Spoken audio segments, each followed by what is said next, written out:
What is up guys, Tomatron the One here, and today I have a review on the brand new, recently released, All Engines Go Push Along Salty. Now this is an item that I found out had been released in the UK about a month ago, because people started to report on Twitter, or X, or whatever the hell you want to call it, that they were finding it at the Entertainer. But I've not had a chance to go to an Entertainer shop, because I don't live near any. Nearest one is about an hour away. But I just went to the White Rose Centre in Leeds today, and went to the Entertainer, and I found this guy. So he's been released in America for a couple of months now, and other places, as well as Edward, Whiff, and Toby, which all have not been released in the UK yet. But Edward is coming, because he is listed on the Entertainer and Smith's website as coming. Smith's, it says it's coming in May. Fingers crossed on that. Toby and Whiff, though, I don't know when their push-along versions are coming, but we do have the motorised versions. But anyway, I'm not talking about them. I'm talking about the old Sea Dog himself.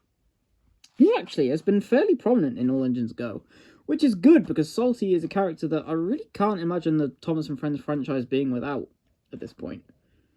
So without further ado, let's go ahead and get this guy open.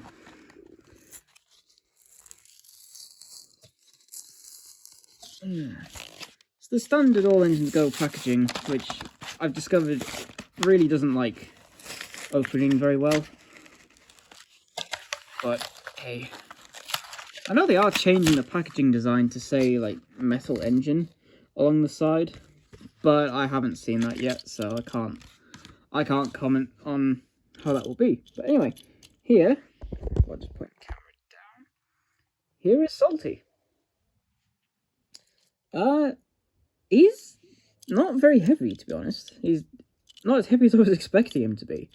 But you can see he's got some nice detail. He's got all the details you'd expect Salty to have. He's got his wasp stripes, his hazard stripes. He's got the weathering on his buffer beam, which is good.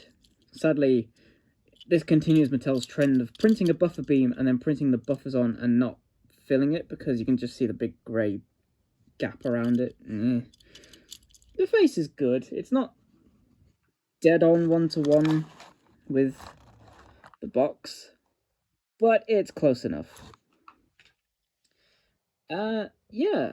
One thing about All Engines Go Salty was that originally he was supposed to have yellow wheels, and a lot of people didn't like that. I personally didn't mind it, but I am glad they changed it back to being plain black wheels. I just think it fits Salty more than bright yellow wheels. But anyway, yeah, he's got some nice detail. Yellow handrails. He's got his, I think these are just called wasp stripes, I'm not sure. He's got his air vents, which are actually printed on, but they're not like part of the mold like you get on some Salties. They are just printed on, but they do look nice. And then on the back, unfortunately, they haven't printed his rear buffer beam, which is very disappointing, because you did the front, why didn't you do the back? I know that's the same case with Toby. I don't think that's the case with Whiff, but again, I can't comment because I don't own either of them yet. He's got some nice moulded detail as well, like he's got his exhaust, and he's got... I'm not entirely sure what this part is. I think it's his horn, but I just feel like it's a bit large, if that's the case. But anyway, you can see there's the bottom there. He is copyright 2021, because he's just reusing Thomas's chassis, I believe. I think that's what he's doing. Yeah, I think he's just reusing the mold of Thomas's chassis, which is why it's copyright 3 years before this actually came out.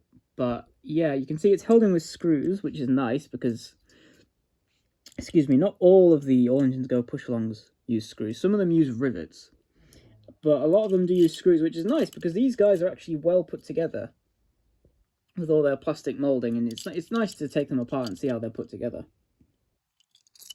Now, my one biggest gripe with Salty that I knew I was going to have is his scale. So if I just grab All Engines Go Thomas, hello, and I put them together, you can see, just from that angle, that Salty isn't that large compared to Thomas.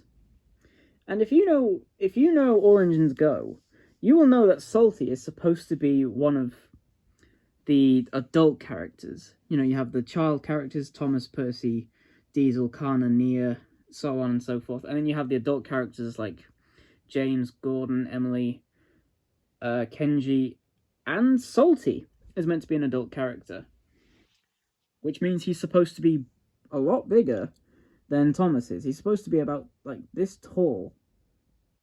But his push along model, understandably, but you know, unfortunately, uses the same chassis as Thomas, which means his body actually is smaller. So if I just line them up next to each other, you can see that